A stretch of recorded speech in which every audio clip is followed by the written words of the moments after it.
Pelatih timnas Malaysia asal Korea Selatan yaitu Kim Panggon tiba-tiba memilih untuk mengundurkan diri sebagai pelatih Harimau Malaya. Padahal timnas Malaysia tengah bersiap untuk mengikuti ajang ASEAN Cup atau Piala AFF 2024 pada November mendatang. Pengunduran diri Kim Panggon diumumkan pada Selasa 16 Juli 2024. Pelatih asal Korea Selatan itu mengaku urusan pribadi menjadi alasan meletakkan jabatannya. Asosiasi Sepak Bola Malaysia hari ini mengumumkan bahwa pelatih kepala nasional Kim Panggon dari Republik Korea telah memutuskan untuk segera mengundurkan diri karena komitmen pribadi.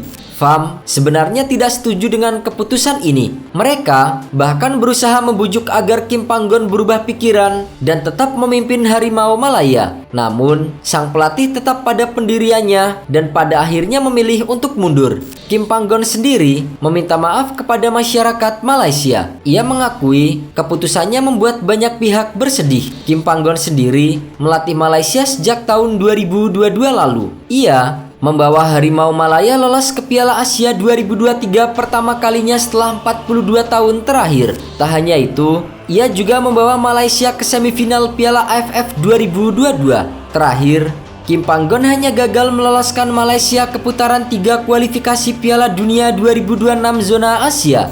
Malaysia akan menatap Piala AFF 2024 sebentar lagi. Ajang antar negara Asia Tenggara itu digelar pada November nanti. Mau tak mau, timnas Malaysia langsung menunjuk pengganti sementara Kim Panggon. Ex-pelatih Korea Selatan itu akan digantikan oleh asisten Pau Martí Vicente dari Spanyol dan akan dibantu asisten lainnya Elangwan Elavarasan. Selain itu, Malaysia dalam misi untuk memperbaiki posisi di ranking FIFA demi menjaga kans lolos ke Piala Asia. Mundurnya Kim Panggon membuat mereka harus bekerja keras untuk mempersiapkan tim yang akan turun di turnamen mendatang. Keputusan Kim Panggon mengundurkan diri dari jabatannya sebagai pelatih timnas Malaysia disebut-sebut karena keinginannya untuk meniru kebijakan Sintayong yang tak dituruti oleh Federasi Sepak Bola Malaysia ataupun FAM. Ia sempat mengajukan proses naturalisasi pemain keturunan seperti Sintayong di timnas Indonesia. Menurut Kim, butuh waktu yang lama bagi Malaysia untuk memperbaiki sistem pembinaan pemain muda. Selain itu, strategi jangka pendek yang bisa ditempuh adalah berburu pemain keturunan di Eropa. Namun, hal itu tidak mendapatkan persetujuan dari FAM. Sama-sama berasal dari Korea Selatan, persaingan antara Sintayong dan juga Kim Panggon cukup disorot di ASEAN.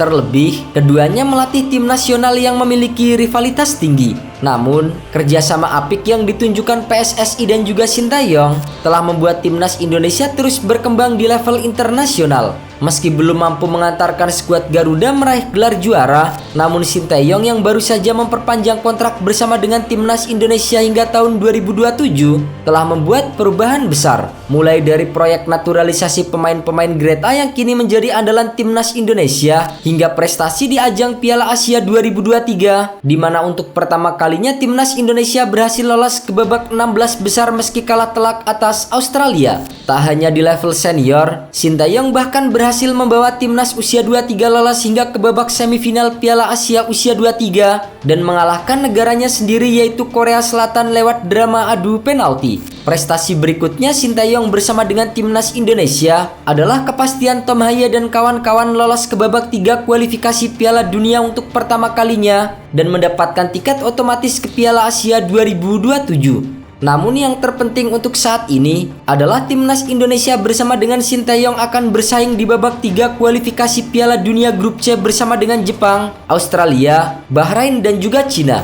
Melihat persaingan yang cukup berat, Sintayong hanya menargetkan Calvin Verdong dan kawan-kawan untuk finish di posisi 4 besar agar bisa berkesempatan lolos ke Piala Dunia 2026 lewat jalur putaran keempat.